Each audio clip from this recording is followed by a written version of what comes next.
the governments were not created to help us. Governments were created to take from us. We are supposed to fund the government. We are not supposed to be funded by the government.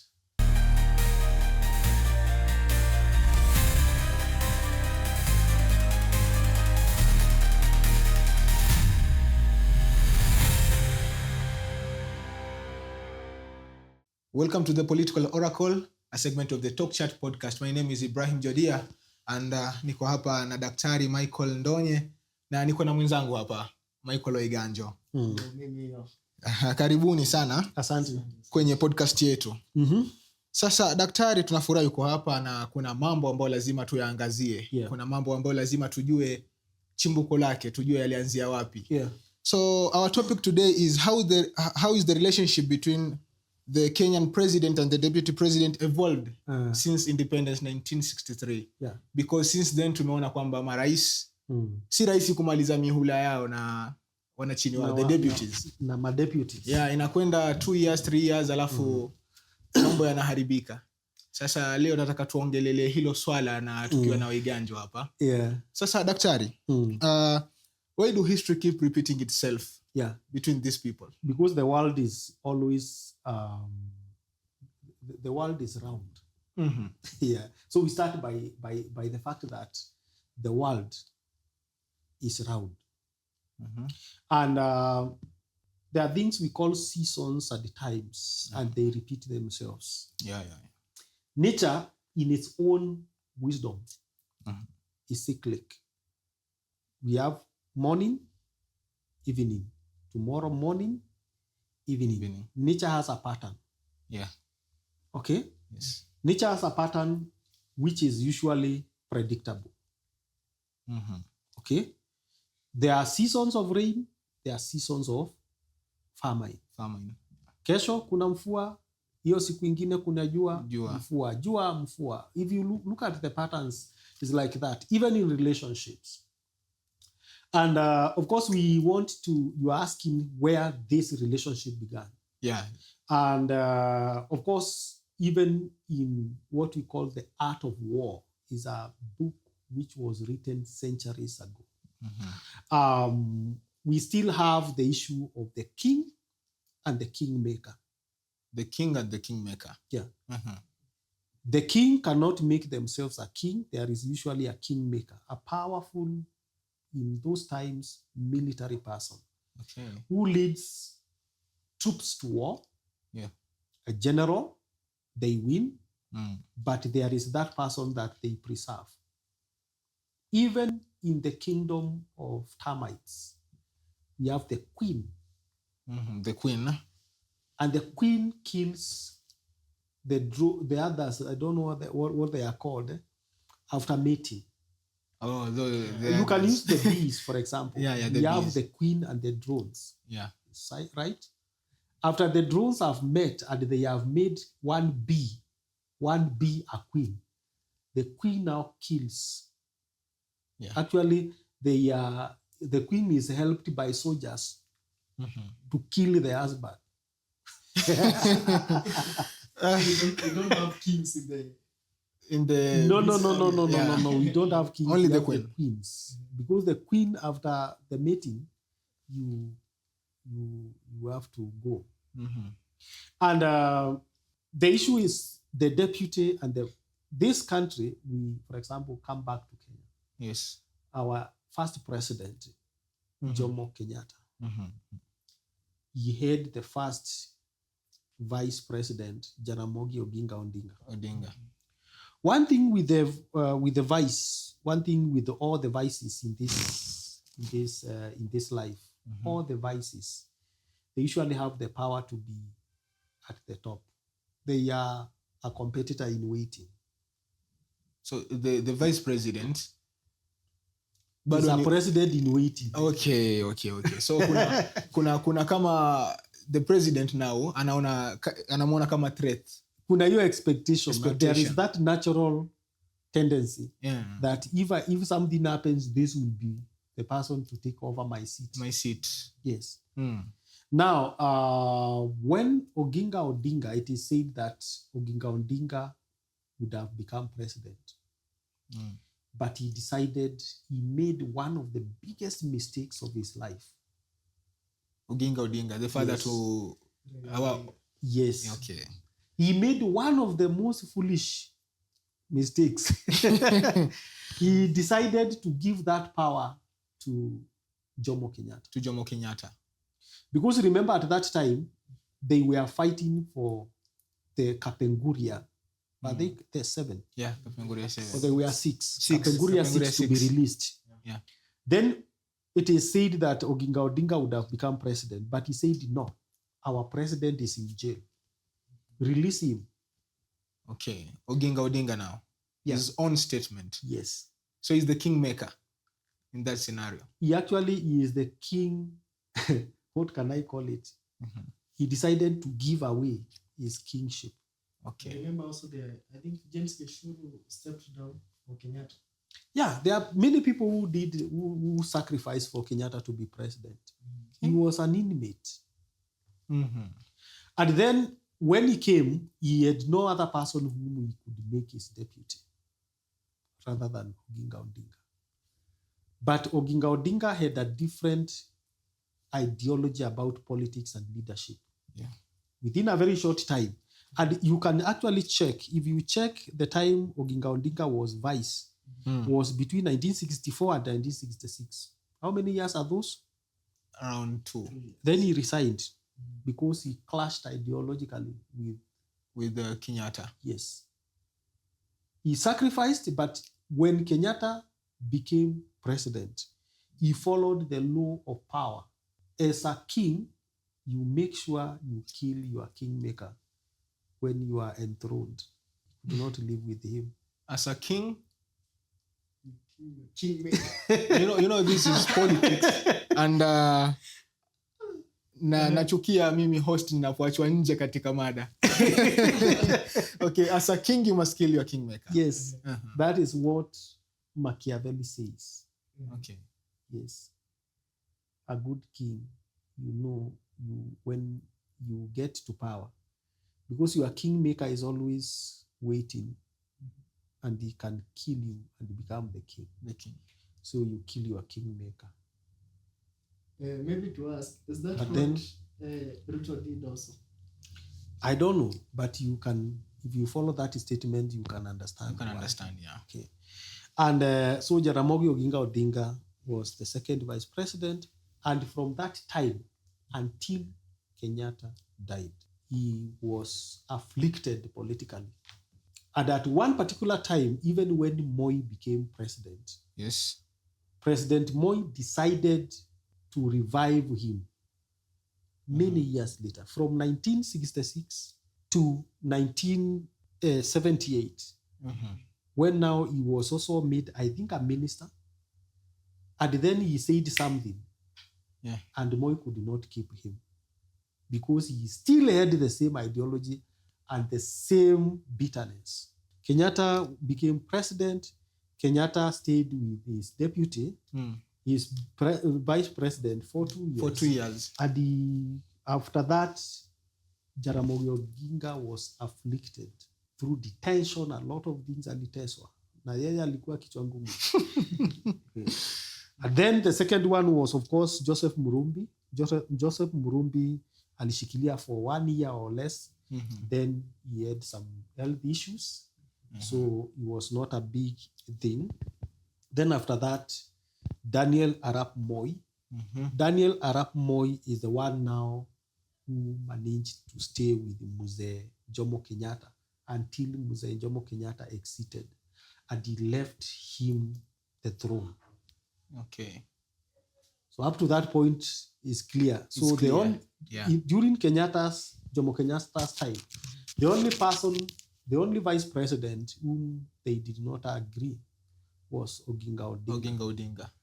But Joseph Murumbi and Moi, Joseph Murumbi, of course, stayed briefly, and then Moi came, and Moi stayed with, and he was a royalist. We can say Moi was a wise vice president. He was wise because he never broke the first rule of the 48 laws of power. It says, never outshine your master. Never outshine your master. Yes. Yeah. So he never did that. So one of the problems of vice presidents is when you want to outshine your master. Anywhere. Hata huko shule head teacher. Deputy head teacher akitaka ku outshine head teacher ataona war. Lazima atasafa. Okay.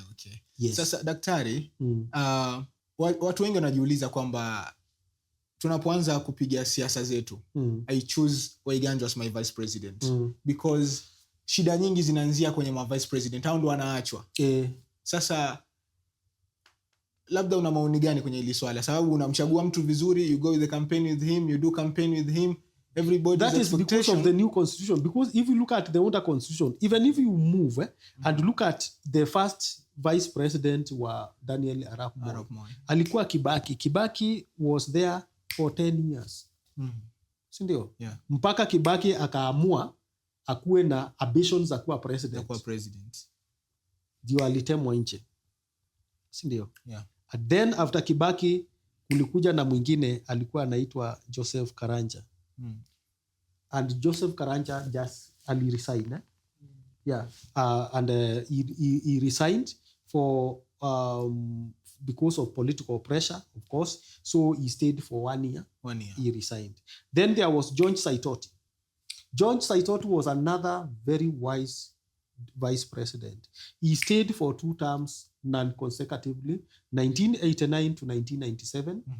And then he came back again in 1999 to 2002 when he started now becoming Umanga. Akaanza kuwa Manga na akakuwa na ambitions akakuwa president. Akaanza ku break the first law of the 48 laws of power. 48 laws Never of power is a book written by Robert Greene. Yeah. Never outshine your master. I think hicho kitabu lazima nikisome. Yeah. And then of course after that Mudavadi akashikilia kidogo for some months. Mpaka tukaingia elections. Mudavadi also proved to be a bit royal, so that is why he now went to support Uhuru Kenyatta in 2002. Then after that Kijana Wamalwa came on board. Yes. Kijana Wamalwa was a politician, astute politician, but he never lived with Kibaki because he was, of course, he died in office. I remember that was 2003. I remember that time. I used to love this man, Kijana Wamalwa, because I was in Form 4, and I remember when he died, I cried. He had actually shortly wedded one Yvonne, someone madam alikuwa anaitwa Yvonne. Walikuwa na wedding kubwa, state wedding. After Kibaki there has never been such a wedding in Kenya because that was state wedding. After Kibaki ameingia, kuna wedding ya vice president. Bana, it was a big, and then he had ile koti inakuanga inamukia. It was good. So I loved the man. Royalty. So when he died, I cried. And I was in secondary school. Form 4. Yes. And then when he died, President Kibaki was very wise. President Kibaki seemed to have had he had learned his lesson that the person whom they agreed to be president, because himself, he did not choose Kijana Wamalwa. They agreed during the 2002 NAC coalition. But now Kibaki had a chance to choose his deputy. It is said Kibaki called his person and he told him, because at that particular time, Kijana Wamalwa has died. But remember those people who are online ya kina nani? Kalonzo Musyoka. Raila Odinga. Akina, these powerful people, they were all there wakingojea nani atachaguliwa. But Kibaki knew these people have ambitions to be president. And I cannot have them. And Kibaki called his chief of staff and he told him, I want you to look for a man who does not want to become president. I want you to choose me a man to be my vice. Show me that man who has no presidential ambitions. And that was Moody Awori. Tulikuwa tunamuita Baba Moody. And he was a surprise vice president. Hiyo ndio ilikuwa genesis ya akina Raila kutaka kujitoa kwa Kibaki. Kwa hiyo Kibaki aliamua atafute mtu ambaye hana historia ya kisiasa. Hataki kuwa president. So akiwa pale tuseme alienda Bunyula ama ni wapi? Akachagua Moody Awori, mtu hatukuwa tunajua. Mzee mwenye hakuwa anataka kuwa president, hakuwa na ambition. Okay. Someone who could not outshine him. Yeah. He put him as vice president. Yeah. And they worked well from 2003 to 2008. Without any problems. Okay. Now in 2008, after the post-election violence, a government was forced, and that was the coalition government. Kalonzo Musyoka came in as vice president because Kalonzo Musyoka had to concede immediately to save, of course, according to him, to save the country. But there had to be another third person, second most powerful, but third person. Baba had to come as prime minister. As prime minister, And there was a fight between 2008 to 2013 between Kalonzo Musyoka and the prime minister, who is senior. They would fight. Walikuwa wanapigana nani ako senior. Nani anawekewa mkeka. So Baba would complain that yawekewi mkeka ya red. Lakini na bebewi cho. Kalonzo anawekewa. Sometimes Kalonzo anatembea kwa mkeka, sometimes Baba anatembea kwa mkeka. So it was a fight for the two deputies.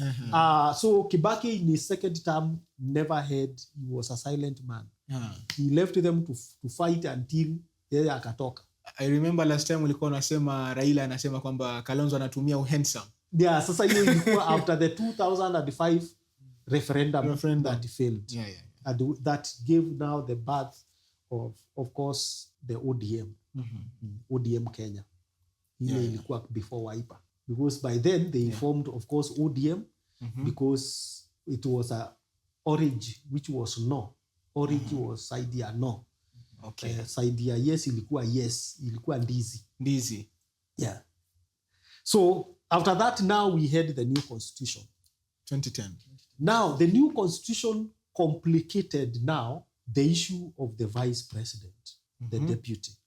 First of all, it called him deputy. It is no longer vice. There is a difference.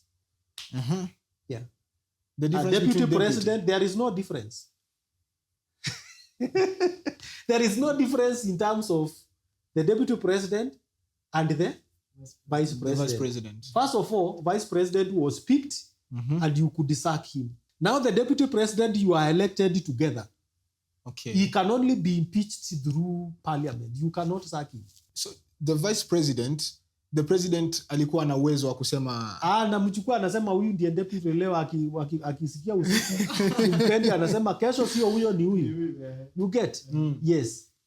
Lakini deputy president is elected and the deputy president is not supposed to be an MP. Okay. In the other era, even the president had to be first an MP. Okay. Yes. Ulikuwa ni president na wewe ni MP kwenu.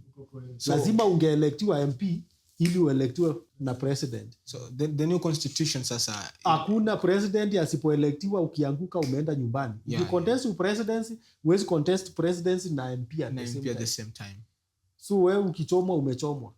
Ukichomwa na deputy umechomwa. Yeah. Unless mu negotiate na serikali. You understand? And then now, of course, at that particular moment, that is when now we had now the deputy president. Yes. And we experimented with the first deputy president with Uhuru Kenyatta. Uhuru Kenyatta experimented with William Ruto. For 5 years. It was not a simple task. We must respect Uhuru Kenyatta. Even Ruto himself could not experiment with Gachagua for that long. Only 2 years and he said yes. Hata yeye hakuamini. So the issue is here we have the deputy president who is ambitious. And then now the deputy president from the 2010 constitution found this country when we had already normalized coalitions to win elections. So for you to win an election, you have to have a coalition with another person who comes from a vote-rich area, who has votes. Yeah. So if someone has no votes, you cannot make them president. That means you no longer choose the person you want. You choose the person because of convenience, because they can bring votes. It's a symbiotic relationship. Exactly. And this person who can bring votes is a person who is a presidential material. Okay. They can become president anytime. That's not an Awori. Yes, an Awori now cannot be deputy president. Someone like, for example, by then Kibaki cannot become deputy president by now.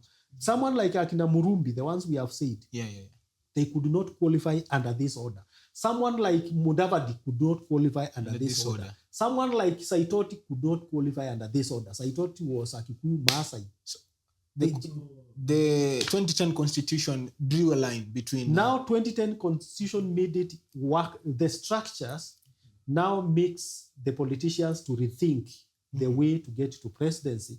One way, of course, it never started in 2010. It started with an awakening of 2002 after the two elections after multi-party democracy. The multi-party democracy. The 1992 and 1997. When they realized if we want to beat Moi, we have to come together. We have no option. Otherwise, he can be winning with 30%. 30%. Now this constitution came and said actually the threshold is 50 plus 1. The new constitution. If there is no 50 plus 1, you have to go for a rerun.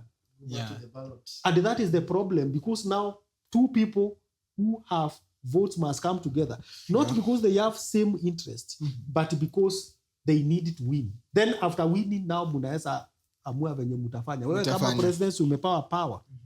But now you as a president, you have to find a way of having, first of all, the mbunge. Because huwezi toa huyu mtu. You have to have the power of parliament. And therefore, the person who has the second highest number of MPs is more privileged than a deputy president, because this person can be taken easily by the elected president so that they mobilize the MPs to impeach the deputy. And that is what happened. With William Ruto realized Raila Odinga is here. Mtu mwenye anaweza nisaidia kutoa hii jamaa ni baba. Juu baba ako na wabunge wengi. Akachukua baba, wakamobilize wabunge tutoe huyu mtu, because it is the only way unaweza toa yeye. And still, even today, it is still contested. And that is why Gachagua is likely to be a contestant in 2027. That means the impeachment did not also meet the threshold. Yeah. So because once you are impeached you should not be qualified to run for presidency. But he will run. That means there are a lot of things that we need to fix in the current constitution. Sasa daktari, people wanaweza kuwa wanajiuliza kwamba how much power does a deputy president have? Because unapata the president anaweza kumtupilia mbali naibu rais wake kwa urahisi sana. Like these people, they are nothing. Sasa you have said about Ruto's strategy of joining forces with Baba to impeach Rigathi. So how much power do these people have? Which ones now? The deputy president. The deputy president has to work under the mercy of the president. Constitutionally, they have the power. Constitutionally, they are almost the same. Constitutionally. In fact, constitutionally, the president and the deputy president are almost the same. However, the constitution, according to the powers of duties, it is the president who should allocate the deputy president the duties. Because they are also, both are in the presidency, lakini ndiye mkubwa yako ndiye unaripoti kwake. So kazi zenye anataka kukupea. So akiamua kunyime kazi hata utapata. Nikumbuka time ya Uhuru, Ruto alikuwa na complain Exactly. He can give whomever he want. And that's the problem of the current constitution. So the constitution says different with what is happening in the ground. Of course, constitution is law. And the law is a servant of politics.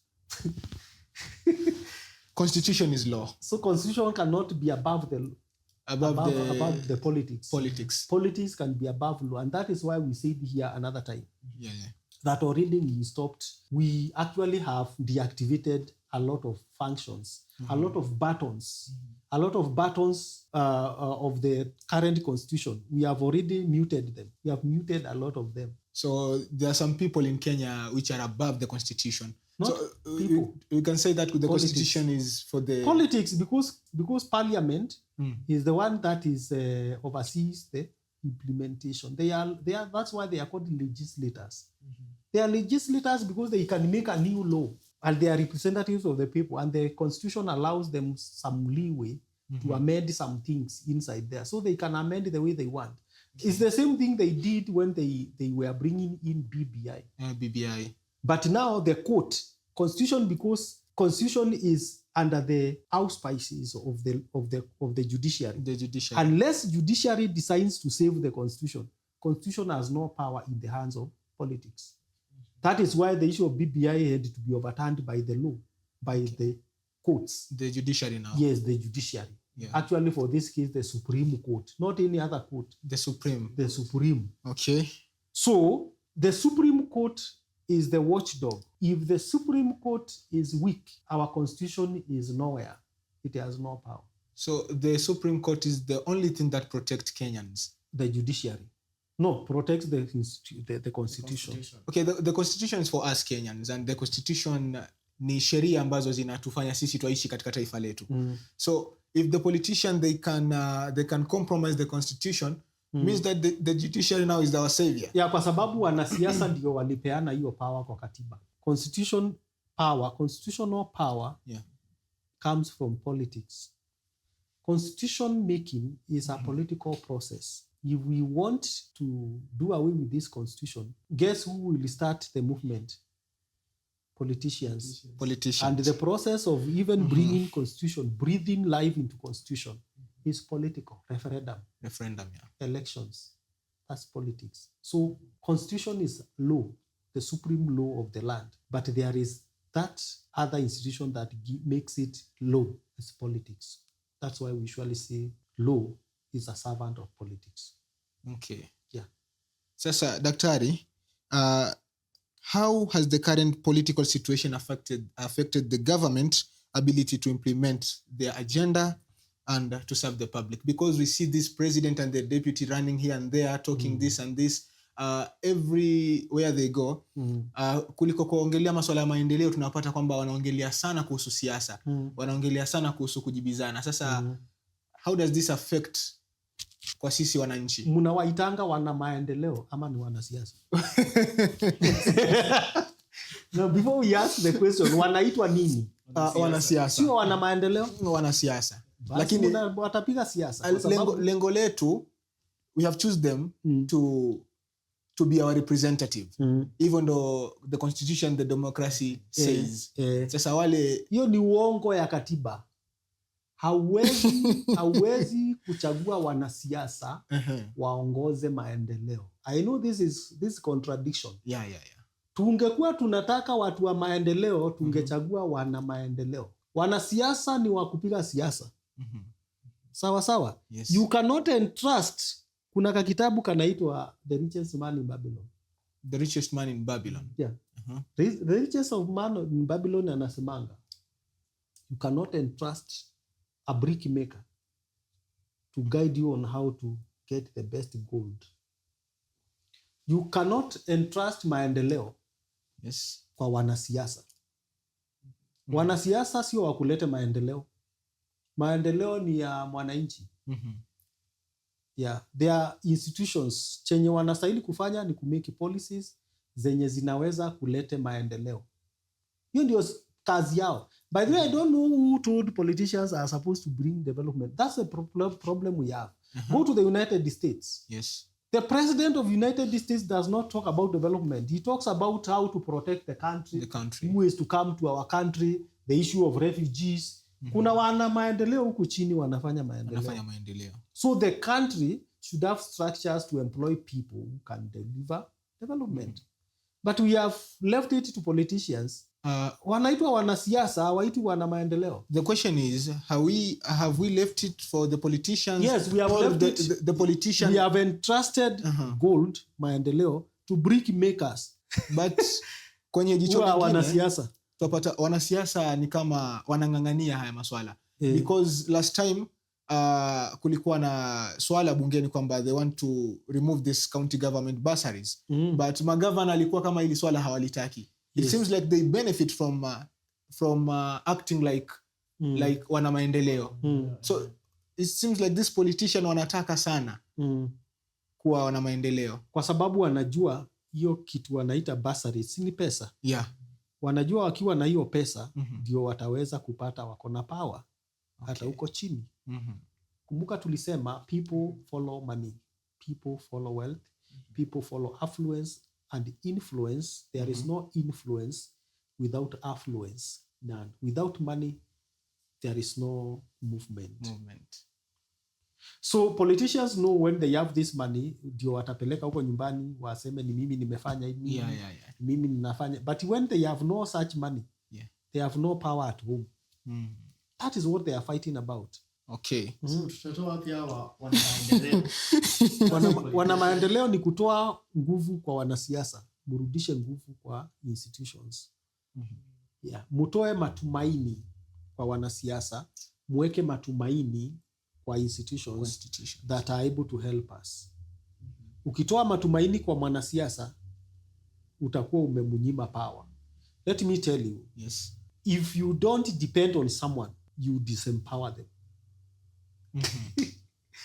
That's true. Let me tell you how you give someone power is when you show them you are so much dependent on them and they are so important.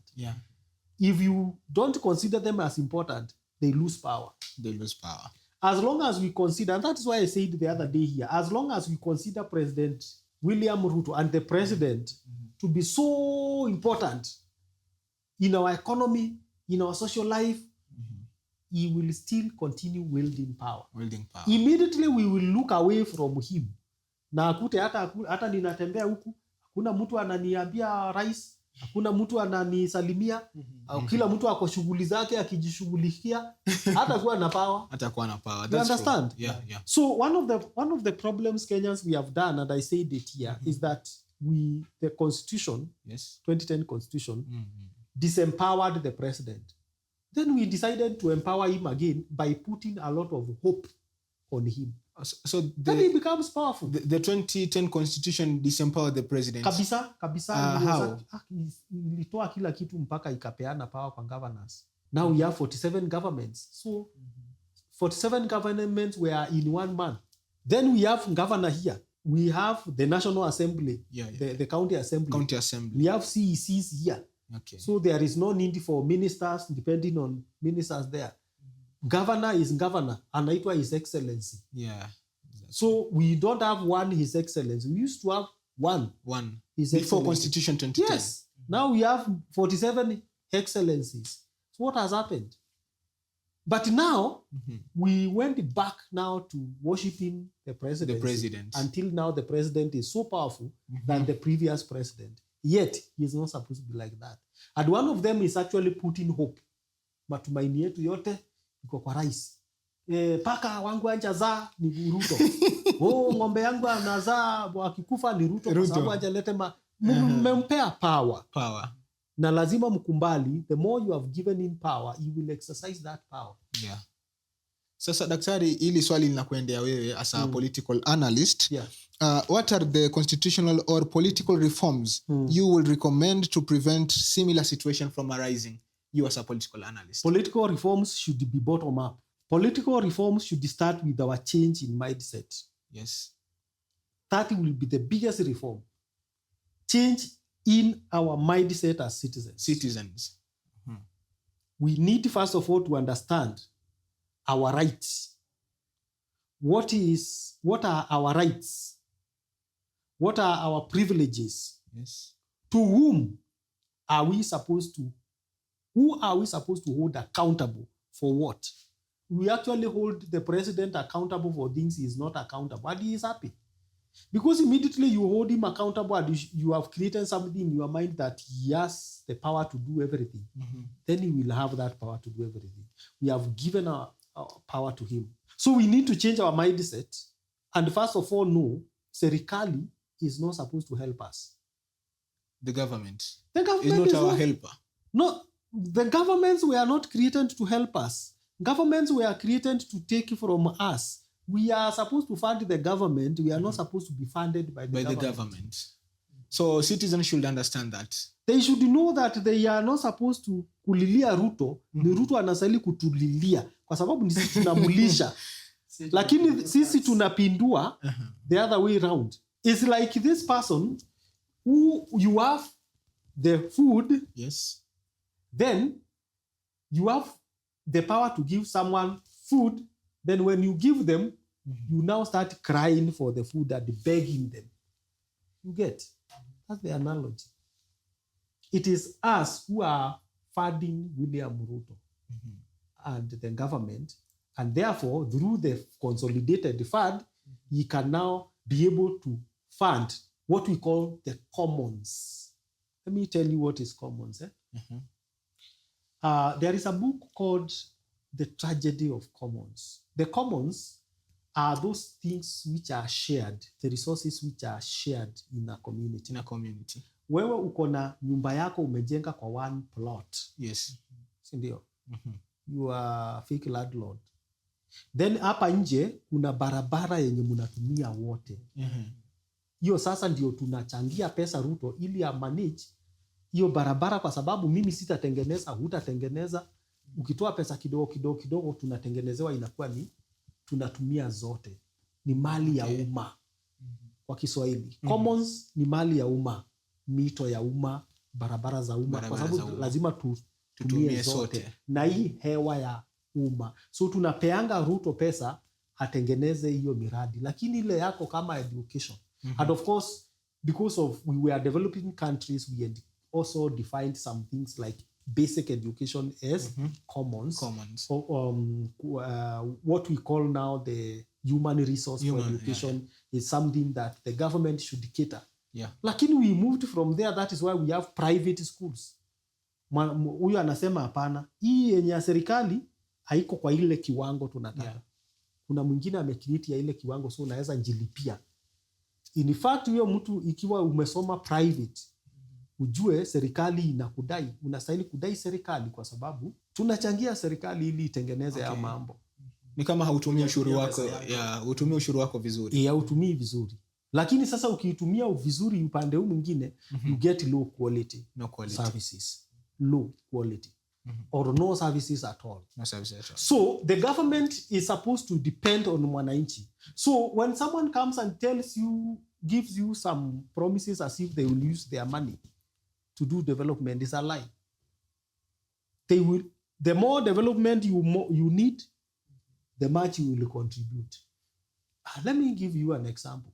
Tuseme sisi hapa ni ma students, comrades. Sisi ni comrades. Comrades. So, mkikutana hivi museme tunaishi kwa hii nyumba na tunataka tukule mchele, ugali na hii, alafu tunafanya budget, si ndio?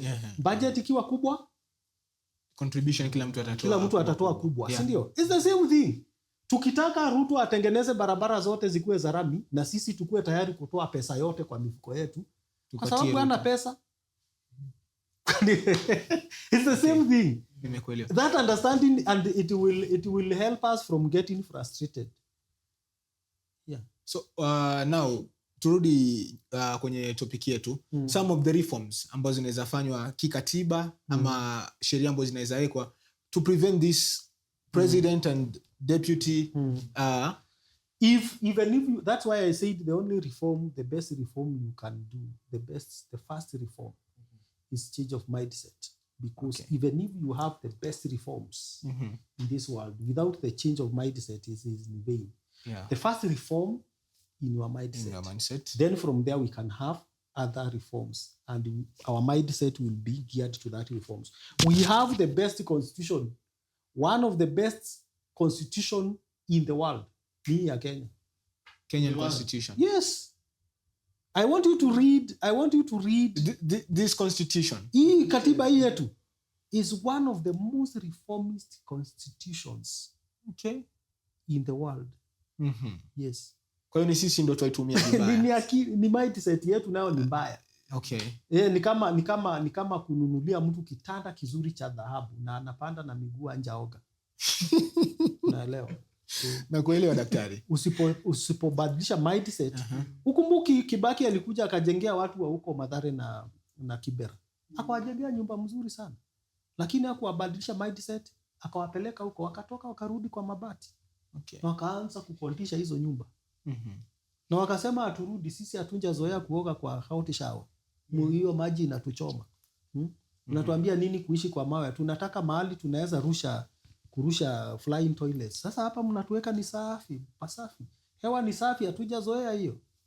Wakarudi Mathare na wakarudi huko Kibra. The mindset is everything. Kwa sababu even if someone, as long as if someone is from the bush, you can take someone from the bush, but to take bush out of them is a different thing. It's a different thing. Yeah. So the mindset has to change.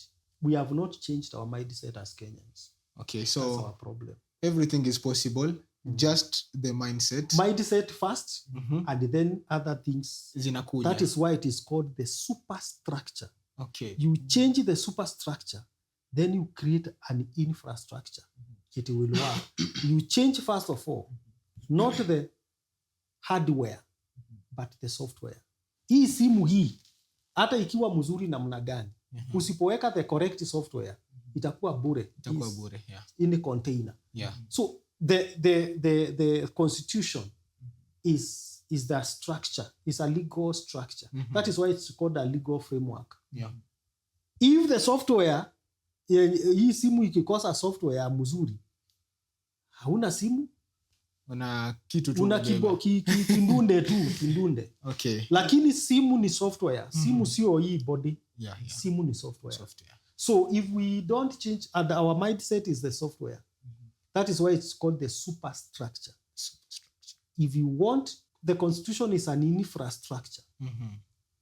Without a superstructure, the infrastructure is useless. It's useless, yeah. Daktari, and maybe back to our topic, who suffers the most in this tension between the deputy president and the president? Is it the president, the deputy president, or the citizens? All of them. Who suffers the most? All of them. All of them. We cannot suffer equally. No, you cannot suffer equally. Yeah. But all of them suffer. Both the oppressor and the oppressed, they suffer. Let me use an example of Ruto and Gachagua. How did Ruto suffer? How is Gachagua suffering? And how are we suffering as Kenyans? Okay. William Ruto. Do you see William Ruto as a honest person? Ruto said he will never inflict his deputy. Do you still see him as a person who kept his word? No. So already he has carried the baggage of a dishonest person. Gachagua. Did Gachagua tell us that Ruto is the only person who is the best president? The best president. He said so. And he said huyu ndiye mtu ataokoa hii nchi kabisa. Many times. Na ni mzuri. How much do you think he is feeling when he is now reversing whatever he said? That's a sign of an hypocrite. Mtu mnafiki. Hata ukimuita hivyo, hata kataa atasema ukweli.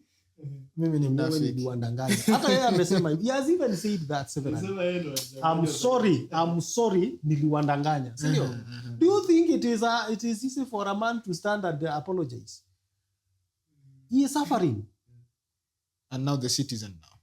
Of course, in between there now we are divided. Kuna wenye tuko wako kwa Gachagua, kuna wengine wako kwa hii. So you are disoriented in one way or another. You find yourself, you are disoriented. So everyone suffers because Ruto is now leading a country that is bitter, a country that is divided. He is not leading a united nation. Gachagua is outside there suffering and trying to be out of himself, taking Panadols and painkillers to try to cope with the pains of being betrayed. Ruto is trying to cope with the pain of being a betrayer. A dishonest man. Yeah. And he cannot refuse. And now the citizens have the license to call him whatever they want with justification. That is why when the world was fighting against slavery, it is said, they used to say, the person who is buying a slave and the slave, all of them are enslaved. The oppressor and the oppressed, all of them are under affliction. So you cannot say, that's why unasikianga, jela kuna watu wawili. Kuna the prison warden ako jela, na warden ako jela. Kwanza prison warden anatumikianga jela maisha. Ni venye ayuko kwa kanyumba kandani lakini ako jela. Wewe unafungwa miaka 10, unakuta prison warden yako prison. That is why anaitwa prison warden. Utatoka umwaje tu hapo. So ako jela hata yeye. Okay. So there is nothing like unaweza sema kuna mmoja who is not suffering. Yeah. Shukran sana daktari. Before we conclude, are these tensions likely to happen in future ama zitaishia tu hapa? Tensions gani? The deputy president and president. Okay, now the cycle of president and the deputy, they will never end. They will never end. Yes. They will never end. They are bound to be there as long as the dynamics of power remain. Until that time when we will have no deputy president, or we give the president power to sack and hire at will. Hata wakati huo, tumeona wakati wa before the new constitution, 3 times there was such wars. One with the Oginga Odinga. Yes. Sindio? Then with the Kibaki. And then with Saitoti. Aishangi. Lakini with the current new constitution, itakuwa kila wakati. Itakuwa kila wakati. What if we have a deputy president who is a woman? Hatujai kuwa na huyo ndiye atakuwa mbaya kwanza, hata kaa sana. Hata kaa sana huyo. I think we should do a topic about that. Huyo hata kaa. Tujue huyo atatoka mbio. Which women? The ones in politics. Yeah. Unless that woman, anyway, acha niachane nayo. I don't want, but okay. Hata kaa sana. So as we conclude our topic, usisahau kutufuatilia, subscribe, follow, share, fanya kila kitu. Hii ni topic yetu ambayo tumemaliza hivi sasa, lakini tuna nyingi zaidi kama hizi. Sasa kabla tujaondoka daktari, neno moja kwa anayetutazama, kwa mwananchi wa Kenya ambaye anatusikiza hivi sasa. Nikumwambia tu jinsi umemwambia.